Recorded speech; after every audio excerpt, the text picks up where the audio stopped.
Thank you, President Madam.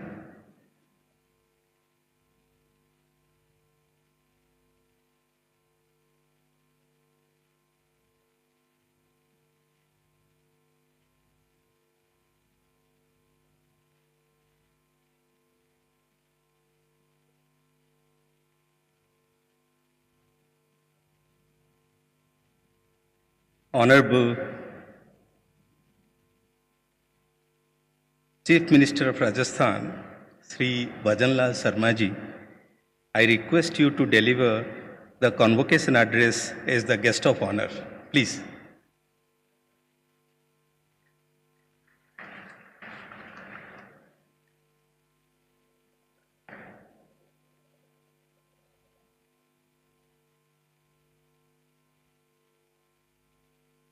आज मालवीय राष्ट्रीय औद्योगिक संस्थान के 18वें दीक्षांत समारोह में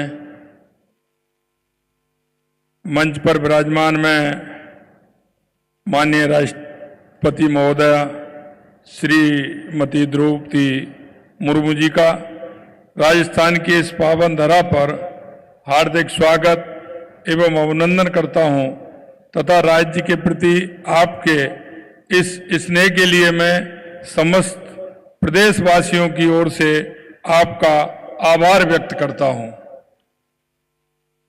मंच पर विराजमान माननीय राज्यपाल श्री हरिभाऊ किशनराव बागड़े जी, मंच पर विराजमान निदेशक अध्यक्ष board of governance professor NP पाड़ी जी, आज इस दीक्षांत समारोह में उपस्थित सभी सम्माननीय अतिथिगण, शिक्षकगण, अभिभावकगण, विद्यार्थी, मैं आप सभी का अभिनंदन करता हूं।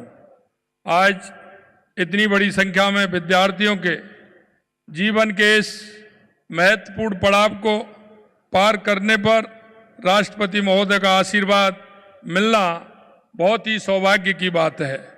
इस दीक्षांत समारोह का हिस्सा बनकर मैं खुद को भी सम्मानित महसूस कर रहा हूं तथा इस समारोह में मुझे आमंत्रित करने के लिए MNIT का आभार व्यक्त भी करता हूं। बीते कुछ वर्षों में MNIT की ने गुणवत्ता युक्त शिक्षा देने में एक अलग मुकाम हासिल किया है। आज जिन विद्यार्थियों को शैक्षणिक उपाधियां मिली हैं उन्हें भी मैं हार्दिक बधाई और शुभकामनाएं देते हुए उनके उज्जवल भविष्य की भी मैं कामना करता हूं। इस महत्वपूर्ण पड़ाव को पार करने के लिए आपने जो कड़ी मेहनत की है, परिश्रम किया है, वो आपके चेहरे की खुशी और आत्मविश्वास से झलक रहा है।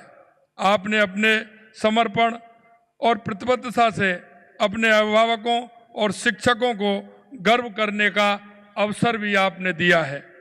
अतः मैंने विद्यार्थियों के साथ उनके माता पिता, शिक्षकों को भी बधाई देता हूं। मैं सभी विद्यार्थियों से कहना चाहूँगा कि कॉलेज के दिन आपके जीवन के सबसे अच्छे दिनों में से एक हैं। आप इन्हें भूलें नहीं और अपने शिक्षकों और मित्रों को और संस्थान से हमेशा जुड़े रहने का काम आप करेंगे।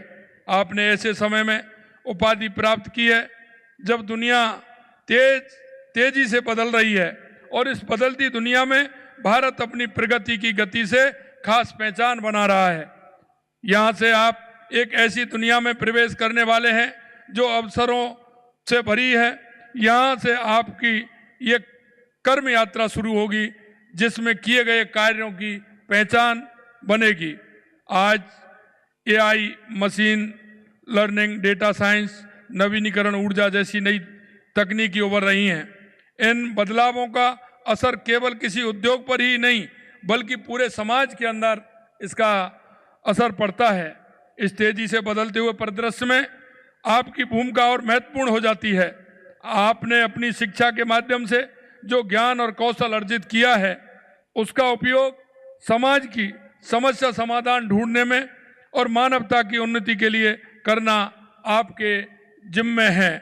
निश्चित रूप से आप उस जिम्मेदारी को भी पूरा करेंगे।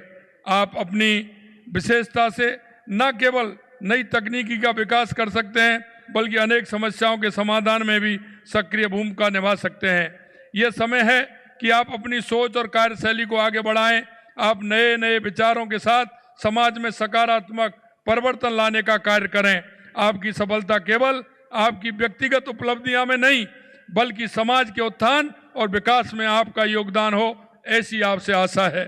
शिक्षा और सेवा को महान उद्देश्यों तक पहुंचाने के लिए राज्य सरकार भी हर संभव प्रयास कर रही है। हमने हर वर्ष समयबद्ध रूप से भर्ती कराकर रोजगार देने का संकल्प लिया है। हम 5 वर्षों में 4 लाख सरकारी भर्तियां करेंगे। हम इस वर्ष भी 1 लाख से अधिक पदों की भर्ती करने जा रहे हैं। भर्ती में लगने वाला समय कम करने के लिए अब परीक्षा के बाद दस्तावेज सत्यापन संबंधित विभाग में भी होगा। हमने विज्ञप्ति के बाद रिक्तियों की संख्या में 50% की बढ़ोतरी के प्रावधान को 100% करने का काम किया है, कि जिससे कि वो भर्तियां आगे चल कर के भी हमारे काम आए और जो संख्या होती है उसके आधार पर हम चलें। हम युवाओं के सर्वांगीण विकास के लिए युवा नीति 2024 ला रहे हैं। इस नीति के जरिए युवा वर्ग की प्रगति उन्नति का मार्ग प्रशस्त किया जाएगा। हम युवाओं में कौशल क्षमता और विकास कर उन्हें रोजगार हासिल करने लायक बनाएंगे। राज्य में शीघ्र नई स्टेट स्किल पॉलिसी लाई जा रही है एवं साथ ही वर्तमान में प्रचलित पाठ्यक्रमों को मौजूदा जरूरतों के मुताबिक बनाया जा रहा है। 2 साल की अवधि में 1,50,000 से अधिक युवाओं को प्रशिक्षण देने की व्यवस्था की जा रही है। हमारी सरकार प्रदेश के युवाओं को स्टार्टअप स्थापित करने और रोजगार प्रदाता बनने के लिए प्रोत्साहन देगी।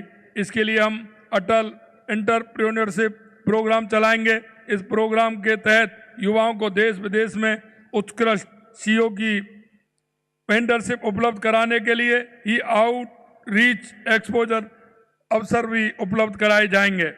ये स्टार्टअप इक्विटी फंडिंग के द्वारा वित्तीय सहायता देने के लिए 100 करोड़ रुपए का फंड बनाया जा रहा है। नवीन तकनीकी क्षेत्रों में रोजगार के और अधिक अवसर सृजित करने के लिए 1,000 करोड़ रुपए की लागत से जयपुर, भरतपुर, बीकानेर, उदयपुर में अटल इनोवेशन स्टूडियो एवं एक्सीलेटर्स की स्थापना की जा रहे हैं। युवा अवस्था से ही उद्यमशीलता के गुणों का विकास करने के लिए विद्यालय और महाविद्यालयों में बिजनेस इनोवेशन प्रोग्राम चलाने की तैयारी की जा रही है। हमारी सरकार युवाओं के असीमित अवसर उपलब्ध करवा रही है। आपकी क्षमताएं भी असीमित हैं। इनका भरपूर उपयोग कर प्रदेश और देश के विकास में अपना महत्वपूर्ण योगदान दें। मैं इस महत्वपूर्ण अवसर पर आपको पुनः बधाई देते हुए आपके उज्जवल भविष्य की कामना करता हूं। आप सभी को बहुत बहुत धन्यवाद। नमस्कार। जय हिंद, जय भारत, जय राजस्थान।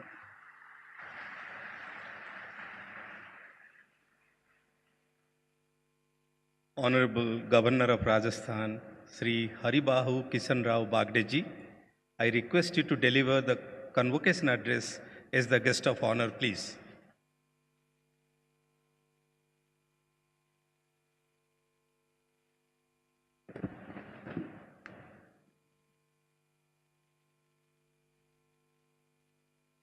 भारत की माननीय राष्ट्रपति श्रीमती द्रौपदी मुर्मू जी, राजस्थान के यशस्वी मुख्यमंत्री श्री भजनलाल जी शर्मा जी, MNIT के जयपुर के निदेशक प्रोफेसर NP पाड़ी जी, मंच पर उपस्थित सम्मानीय गणमान्य जन, MNIT के जयपुर के बोर्ड सदस्य, गवर्नर सदस्य और सीनेट के सदस्य, प्रिय विद्यार्थियों और मेरे मीडिया के बंधुओं, मालवीय राष्ट्रीय प्रौद्योगिकी संस्थान के आज के इस 18वें दीक्षांत समारोह में पर आप सभी को बहुत बहुत बधाई देता हूँ, शुभकामनाएं देता हूँ। दीक्षांत विद्यार्थी जीवन का एक उज्जवल पर्व है। यह वह समय होता है जब विद्यार्थी शिक्षा प्राप्त कर अपने नए जीवन को प्रवेश करता है। मेरा इस अवसर पर विद्यार्थियों से आग्रह है कि अपनी प्राप्त शिक्षा का अहंकार नहीं पाले, वे अपनी शिक्षा का उपयोग राष्ट्र और समाज के उन्नति में करे, वे बड़ों का सम्मान करे और नैतिक मूल्य अपनाते हुए अपने जीवन को धन्य करे। मेरा इस संस्थान के आचार्यों से भी अनुरोध है कि वे विद्यार्थियों की बौद्धिक क्षमता के वृद्धि के लिए शिक्षा प्रदान करें। विद्यार्थी व्यसन मुक्त हो, गुटखा, तंबाकू, शराब आदि व्यसन से दूर रहे और मानसिक बीमारी से पैदा करते हैं, इससे जीवन नष्ट होता है। इसलिए इनसे बचे, अपने अंदर नैतिक गुणों का अधिक से अधिक विकास करें। शिक्षा लेने का समय आयु का एक चौथाई हिस्सा होता है। इस उम्र में सबसे महत्वपूर्ण होती है, इसे गंवाना नहीं चाहिए।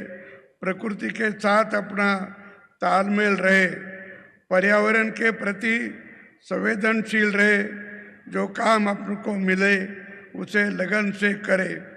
मैंने विश्वविद्यालयों में की समीक्षा बैठक की और यह अपेक्षा जताई है कि अपने यहाँ के सभी विश्वविद्यालय न्यायिक रैंकिंग प्राप्त करें। पूरे देश में अपने विश्वविद्यालय के गुणवत्ता की शिक्षा में अग्रणी रहे। नई शिक्षा नीति की मंशा के अनुरूप विद्यार्थियों को शिक्षा प्रदान करें, जिससे रोजगार पाने का योग्य नहीं बल्कि रोजगार देने वाले बनो। अपने देश के प्रधानमंत्री माननीय नरेंद्र जी मोदी जी विकसित भारत का 2047 की संकल्पना संजोई है। उसका मूल आधार ये है कि भारत सभी क्षेत्रों में तेजी से विकास की ओर आगे जाए। इसमें युवा की भूमिका ही महत्वपूर्ण है। इसलिए मेरा आप युवा विद्यार्थियों से आग्रह है कि आप अपने अर्जित तकनीकी ज्ञान का राष्ट्र के विकास में उपयोग करें। ये दौर सूचना और संचार प्रौद्योगिकी का है। कृत्रिम बुद्धिमत्ता का प्रयोग भी सभी क्षेत्रों में तेजी से बढ़ने लगा है। मुझे जानकर खुशी हुई कि MNIT ने कृत्रिम और बौद्धिक आर्टिफिशियल इंटेलिजेंस की विभाग की भी स्थापना की है। मैं समझता हूँ